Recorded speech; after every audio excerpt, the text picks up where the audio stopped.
Hello student, welcome to my YouTube channel all student. हम आपके लिए लेकर आए हैं पर्यावरण के महत्वपूर्ण प्रश्न। उसका यह 16वां भाग है। 15 भाग हम करवा चुके हैं, तो आप उन्हें देख लीजिए। इस वीडियो में हम आपके लिए टोटल 50 वन लाइनर क्वेश्चन लेकर आए हैं। तो चलिए शुरू करते हैं।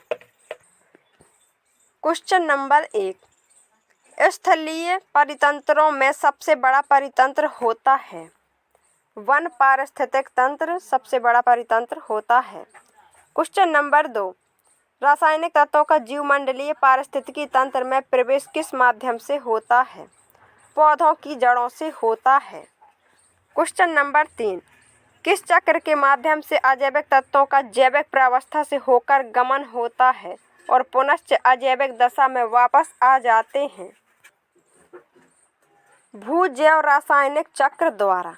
क्वेश्चन नंबर 4, कार्बन का जैविक भंडारण होता है, पौधों द्वारा होता है। क्वेश्चन नंबर 5, आदि वायुमंडल कैसा था।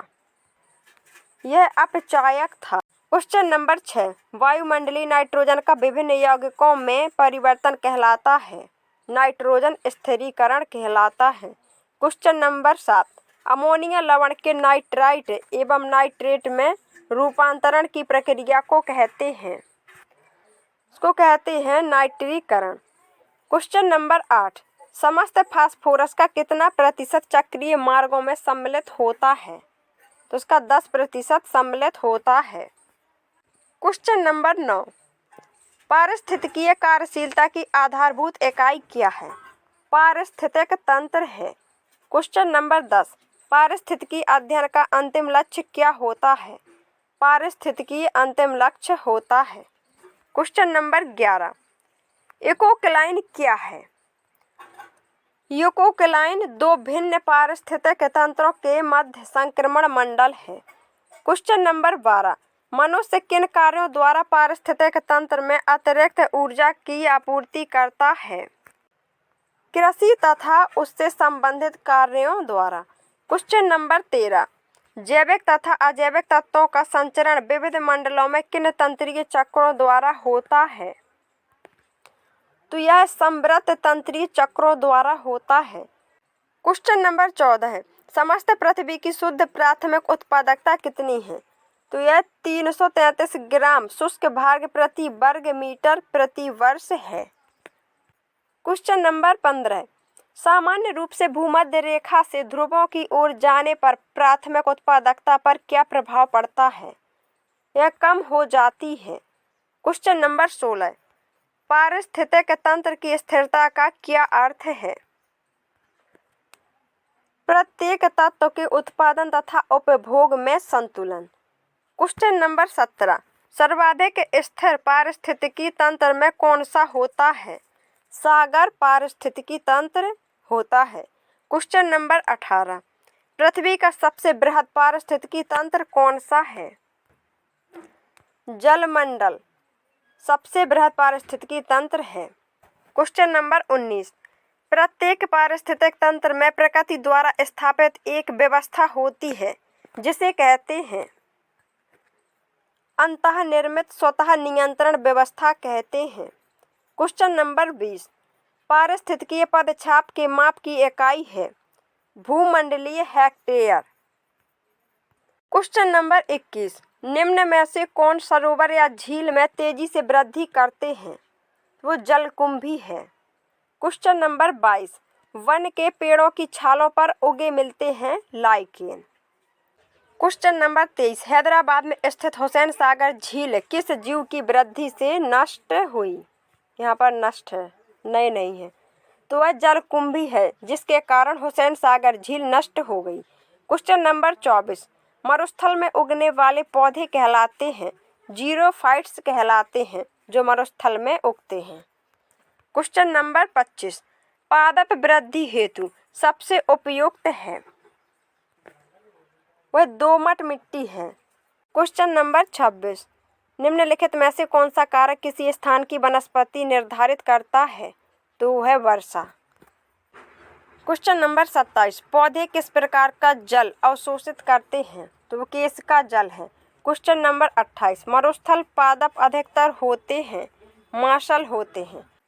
क्वेश्चन नंबर 29, घास स्थलीय पारितंत्र में संख्या पिरामिड कैसा होता है? तो यह घास स्थलीय पारितंत्र में संख्या पिरामिड सीधा होता है। क्वेश्चन नंबर 30, पारितंत्र में ऊर्जा का पिरामिड कैसा होता है? ऊर्जा का पिरामिड सदैव सीधा होता है। क्वेश्चन नंबर 31, एक तालाब के पारितंत्र में जीवभार पिरामिड कैसा होता है? तो यह उल्टा होता है।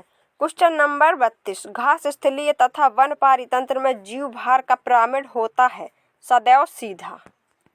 क्वेश्चन नंबर 33, खाद्य जाल में ऊर्जा का प्रवाह होता है एक दिशीय। क्वेश्चन नंबर 34, एक खाद्य स्तर के दूसरे खाद्य स्तर में जाने पर ऊर्जा का ह्रास होता है 90%। क्वेश्चन नंबर 35, सर्वप्रथम पारिस्थितिक स्तूप की परिकल्पना प्रस्तुत की? चार्ल्स एल्टन ने प्रस्तुत की। क्वेश्चन नंबर 36, सूर्य के प्रकाश में उगने वाले पादपों को कहते हैं? ओत-पोत भित्त कहते हैं। क्वेश्चन नंबर 37, अधिक वर्षा वाले उष्ण क्षेत्रों में भारी वर्षा होती है, अतः वहाँ वन होते हैं सदाहरित वन। जहाँ ज़्यादा वर्षा होती है तो वहाँ के वन हरे भरे रहते हैं। क्वेश्चन नंबर 38, उन क्षेत्रों में जहाँ ग्रीष्म में भारी परंतु शरद ऋतु में कम वर्षा होती है वहाँ वन मिलते हैं घास वन। क्वेश्चन नंबर 39, वायुमंडल का वह क्षेत्र जिसमें बादलों का बनना, बिजली कड़कना, तूफानों व आंधियों का होना पाया जाता है उसे कहते हैं क्षोभ मंडल। क्वेश्चन नंबर 40, लवणीय मृदा में उगने वाले पादपों को कहते हैं? उन्हें हेलोफाइट कहते हैं। क्वेश्चन नंबर 41, मृदा परिवर्धन को कहते हैं? मृदा जनन कहते हैं। क्वेश्चन नंबर 42, बृहत जलाशयों में अधिकतम तापमान होता है? ऊपरी स्तर में होता है। क्वेश्चन नंबर 43, दृढ़पर्णी वन क्षेत्रों की विशेषता है? शरद ऋतु में भारी वर्षा का होना, ग्रीष्म ऋतु में कम वर्षा। ये दृढ़पर्णी वनों की विशेषता है।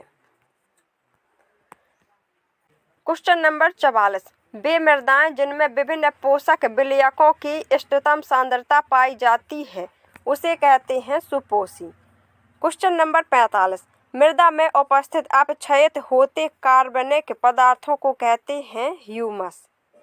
क्वेश्चन नंबर 46, मृदा परिच्छेदिका का संस्तर जिसमें कार्बनिक पदार्थ प्रचुर मात्रा में होते हैं वो होता है ओसन स्तर।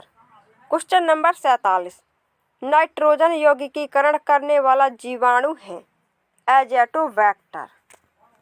क्वेश्चन नंबर 48, पारितंत्र का गतिक हृदय कहलाता है?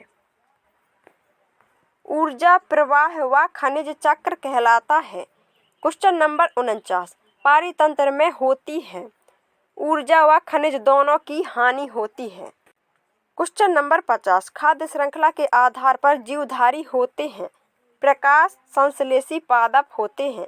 स्टूडेंट ये हो गए हमारे 50 क्वेश्चन। आगे के क्वेश्चन हम आपको अगले भाग में देंगे। वीडियो अच्छा लगे तो लाइक, चैनल को सब्सक्राइब जरूर कीजिए। Thank you.